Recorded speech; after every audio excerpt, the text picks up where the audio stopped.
Boa tarde, meninas. Nós vamos para o nosso último conteúdo do livro que a gente está estudando, né, esse mês. A gente então vai fazer a nossa última aulinha falando sobre o acompanhamento nutricional nas doenças neurodegenerativas. Então, a neurodegeneração, ela é uma associação de fatores genéticos e ambientais que vai levar à morte de alguns neurônios.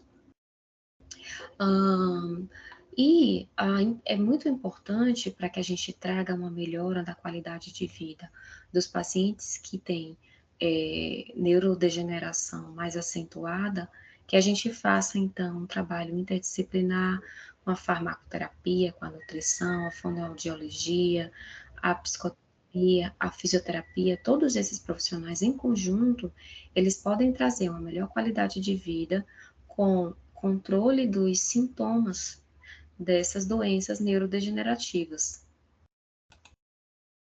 Aqui eu trago para vocês a figura de um neurônio e para que a gente tenha uma maior visualização, né, do que está acontecendo lá no cérebro do nosso paciente, vamos pensar o seguinte.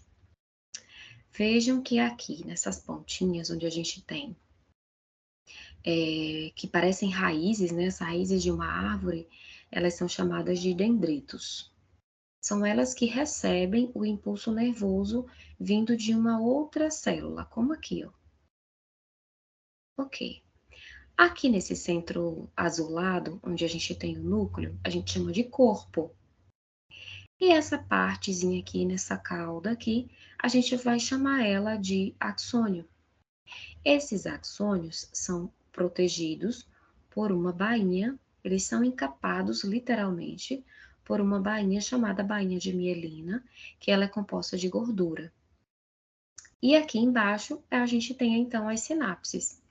As sinapses então são esse impulso nervoso, né, que vem de uma célula para ser transmitida para uma outra célula.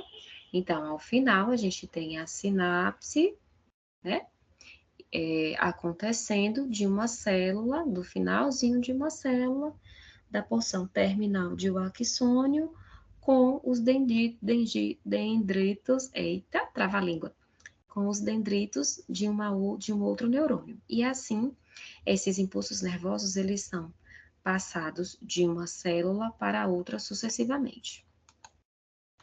Aqui nós temos as células da glia, e as células da glia, elas estão em maior quantidade no nosso cérebro. Elas são encontradas tanto no sistema nervoso periférico, e não só no nosso cérebro, né? No sistema nervoso central também a gente vai ter. Nós não temos uma célula de um tipo só, então são células, são tipos diferentes, né? Então elas têm tipos diferentes e elas têm funções diferentes.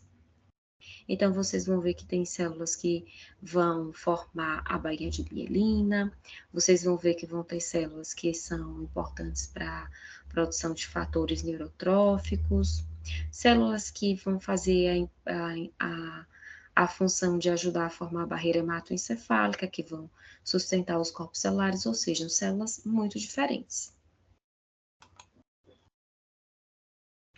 As bases originárias da doença do Alzheimer, então, são fatores genéticos, é o que mais se fala, presença, contaminação com metais pesados e infecções ao longo da vida. E aí a gente sabe que é algo bastante comentado, que o nosso cérebro, ao longo da vida, pode acumular toxinas. É importante, e hoje a gente vê vários profissionais já comentando a respeito da importância do sono, porque é durante o sono que o nosso cérebro, ele literalmente faz uma espécie de lavagem, né? A gente vê ele realmente se limpando enquanto a gente dorme. Por isso que é importante que a gente durma e que a gente entre no nosso sono mais profundo. É esse sono mais profundo, quando ele está desligadinho, é que ele consegue fazer essa limpeza. Se a gente não faz essa limpeza a contento, e é lógico, também pelos fatores que a gente viu no slide anterior, nosso cérebro vai acabar acumulando essas proteínas que foram produzidas ao longo do dia e que, ao se acumularem sem serem eliminadas, elas vão ter um papel de toxina. Quando elas se acumulam, né, ao redor dos nossos neurônios, elas vão acabar impedindo a passagem desse impulso nervoso. Então, nós vamos começar a ter falhas na transmissão dessas informações.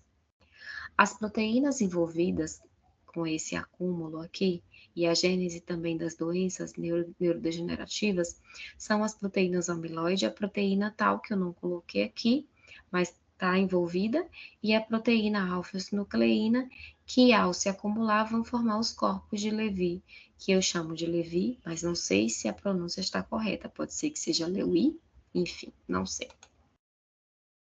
Na esclerose múltipla, a gente tem uma doença autoimune e a característica dela é desmielinizante, ou seja, ela vai degradar a bainha de mielina.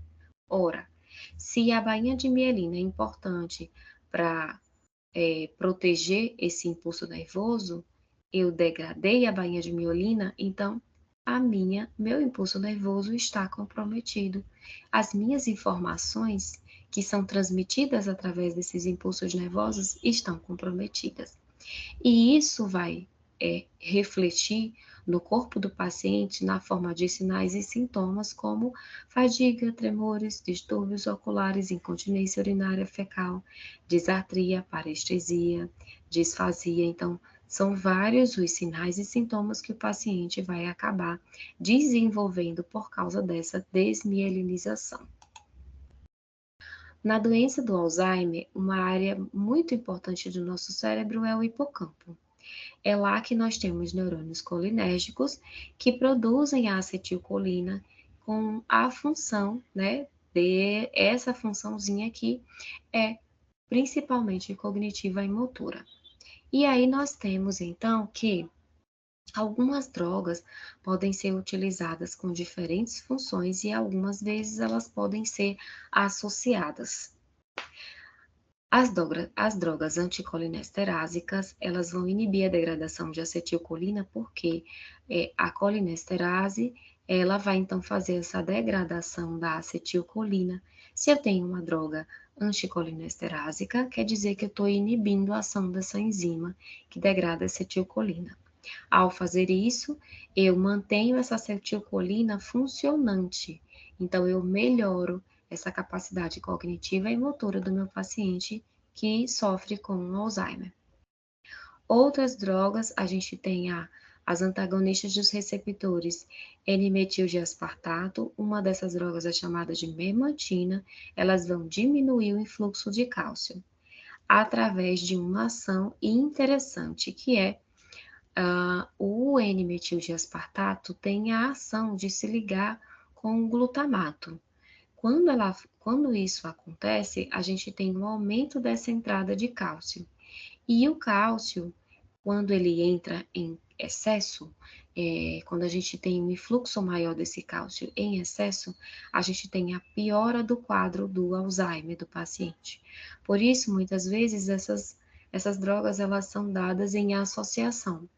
E aí a gente tem outras drogas também, drogas anti-amiloides, e a gente tem as drogas anti-tau, que vai justamente impedir a produção dessas proteínas aqui, ou seja, a gente vai ajudar a evitar o acúmulo dessas toxinas lá no nosso cérebro, ou cérebro do nosso paciente.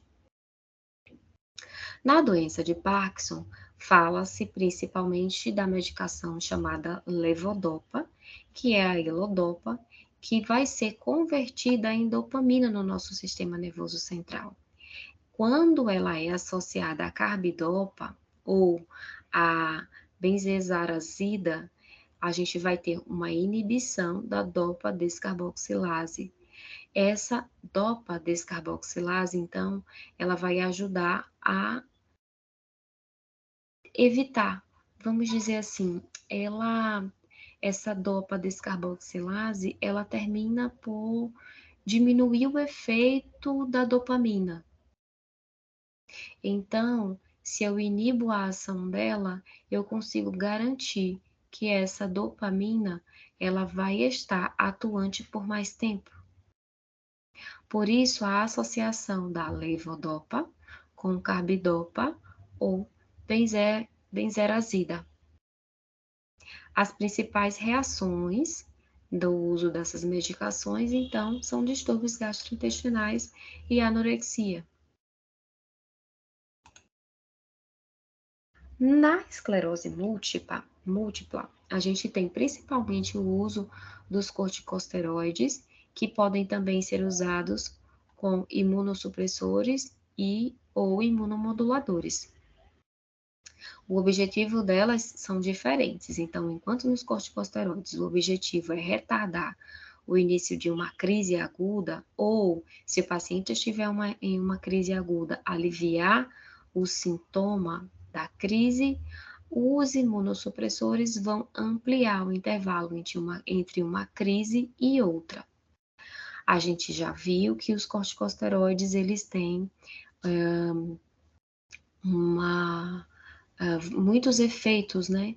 Eles têm muitos efeitos que são, a gente diria que são em desvantagem, né, para o paciente. E que a gente vai tentar ajudar esse paciente dentro daquilo que a gente pode, dentro daquilo que está ao nosso alcance, ajudar a conter dislipidemias, hiperglicemia, diminuição da síntese de proteínas, desequilíbrio hidroeletrolítico, imunossupressão, distúrbios gastrointestinais, ganho de peso. Então, é importante que a gente mantenha uma dieta que pense a partir desses pontos, porque se esse paciente está fazendo uso de corticosteroide por um longo tempo, e em geral é feito por um longo tempo, o tratamento é feito longo time, então, a gente precisa ajudar esse paciente a evitar que ele tenha quadros dislipidêmicos e que a gente possa controlar melhor essa hiperglicemia do paciente. Bom, na nutrição associada, né, às doenças neurodegenerativas, falando aplicadamente agora, na doença do Alzheimer, a gente tem que esses dois medicamentos, que é o donepezila e a rivastigmina, que são anticolinesterásicos, ou seja, lembrem, ele vai manter, então, a acetilcolina por mais tempo, né? Atuando. Essa droga, ela acaba por provocar, podendo provocar, não significa que todos os pacientes vão ter, mas algum paciente pode ter, inclusive mais um do que o outro, enfim. Mas elas podem provocar náuseas, perda de apetite, diarreia, hipopotassemia, obstipação intestinal. Então, para esses casos aqui, é interessante que a gente mantenha uma dieta com uma boa quantidade de fibras. Isso vai ajudar, inclusive, na produção de ácidos graxos de cadeia curta, que vão ser importantes também para a questão do aprendizado, para manter a saúde cognitiva do paciente, né? Porém, essa oferta dessas fibras a gente vai fazer um pouco distante do horário da medicação, principalmente se a medicação foi essas aqui. Então, fibra longe do horário da medicação. Mas elas são importantes. Elas são importantes porque elas vão melhorar a obstipação intestinal do paciente, né? Outra coisa é que, assim, essa medicação, a rivastigmina, ela acaba provocando dor de estômago. Então, não é que eu vou evitar a alimentação do paciente, não, muito pelo contrário. É justamente por conta dessa questão aqui da dor de estômago, que a gente vai dar uma alimentação juntamente com o fármaco, para a gente ter uma redução aí desse efeito. Só que a gente, dentro dessa alimentação, a gente vai diminuir o máximo que a gente puder a ingestão dessas fibras, porque as fibras vão diminuir a absorção do medicamento. A memantina é uma outra medicação que nós falamos sobre ela, que são as antagonistas dos receptores N-metil de aspartato, e nesse caso aqui, para esse medicamento, a gente vai ter preferência para fazer uma dieta mais alcalina. A dieta mais alcalina é preferencialmente rica em vegetais, pode ser uma dieta vegetariana, e aí pensar que nas dietas vegetarianas a gente pode ter alguns prejuízos, então precisa ser uma dieta bem calculadinha, bem harmonizada em relação aos grupos e combinações de vegetais, para que o paciente ele tenha um bom aporte nutricional e não venha fazer deficiência de nutrientes e suplementar aquilo que for necessário. As dietas que são mais ácidas, né, pela presença das carnes, alimentos refinados, processados, terminam por acelerar a eliminação desse fármaco. Por isso, a gente vai fazer dietas que sejam do tipo mais plant-based. Na doença de Parkinson, o levodopa, no uso da levodopa, a gente vai evitar dietas hiperproteicas, mais uma vez, a gente pensando em uma dieta que não seja carregada, então, né, em alimentos ricos em proteína, vamos pensar do ponto de vista das proteínas animais, porque é aquilo que o paciente ele mais vai consumir em quantidade é o que se associa, né? Então, muito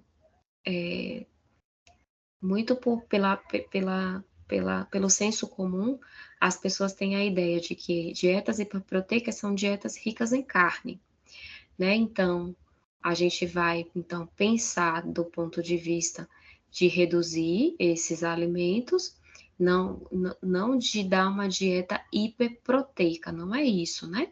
Mas da gente evitar que o paciente ele se exceda, principalmente nesses alimentos. Então, evitar dietas hiperproteicas. Então, orientar o paciente, porque a gente sabe que quando a gente calcula uma dieta, é muito fácil de ultrapassar a quantidade de proteína necessária. Então, quando a gente tem dietas hiperproteicas, a gente acaba tendo um comprometimento em relação à absorção, porque eles vão competir pelo mesmo transportador, fármaco e aminoácidos. As fontes de proteína devem ser indicadas em horários distantes dos medicamentos. Então, tem que ter um intervalo ali de pelo menos 30 minutos entre a tomada da medicação e o consumo de uma alimentação com proteínas. As vitaminas B6, que é a piridoxina, e a vitamina B12, a cobalamina, elas são importantes para a biossíntese de dopamina, então elas precisam ser acompanhadas para a gente ver se o paciente está fazendo alguma possível deficiência dessas vitaminas ou não. Em caso de deficiência, o paciente vai precisar fazer a suplementação dessas vitaminas, mas a piridoxina, ela é importante no metabolismo da levodopa. Isso significa que quando eu dou uma quantidade maior de piridoxina, que é de vitamina B6, eu vou terminar facilitando a degradação do fármaco. Então, ele pode ser que eu prejudique o alvo da medicação. Então, ele não consegue nem chegar no sistema nervoso central para produzir o efeito. Então, se o meu paciente ele tiver em deficiência de vitamina B6, a gente vai ter o cuidado de verificar se ele está fazendo a associação com a carbidopa. E isso vai ajudar o paciente a então garantir que essa medicação chegue ao sistema nervoso central. Na esclerose múltipla, mais uma vez, a gente vai ter aqui, vamos comentar sobre os corticosteroides, né, que são os medicamentos utilizados, por exemplo, metilprednisolona, e essa medicação, ela precisa, para ser degradada, a enzima, que é a CYP3A4, e ela vai sofrer influência de diversas substâncias, principalmente da toranja. Olha a toranja de novo, falei em sala com vocês. Toranja, brócolis e frutas amazônicas. Buriti, açaí, camu-camu, cubil, taperebá. Esses alimentos, eles acabam inibindo essa enzima. Ora, se essa enzima ela é importante para a degradação do corticosteroide, significa que se eu inibo a enzima, eu levo à potencialização do fármaco, porque ele acaba se acumulando, né, na corrente sanguínea. Isso pode levar a risco de toxicidade e, inclusive, de piora daqueles efeitos colaterais que a gente viu lá no slide anterior. Então, a tangerina é um indutor da CYP3A4, que pode diminuir a eficácia do fármaco. Então, é a mesma, o entendimento aqui é aquele mesmo que a gente teve para o entendimento da P450, que quando a gente inibe a enzima, a gente aumenta a presença do fármaco no organismo.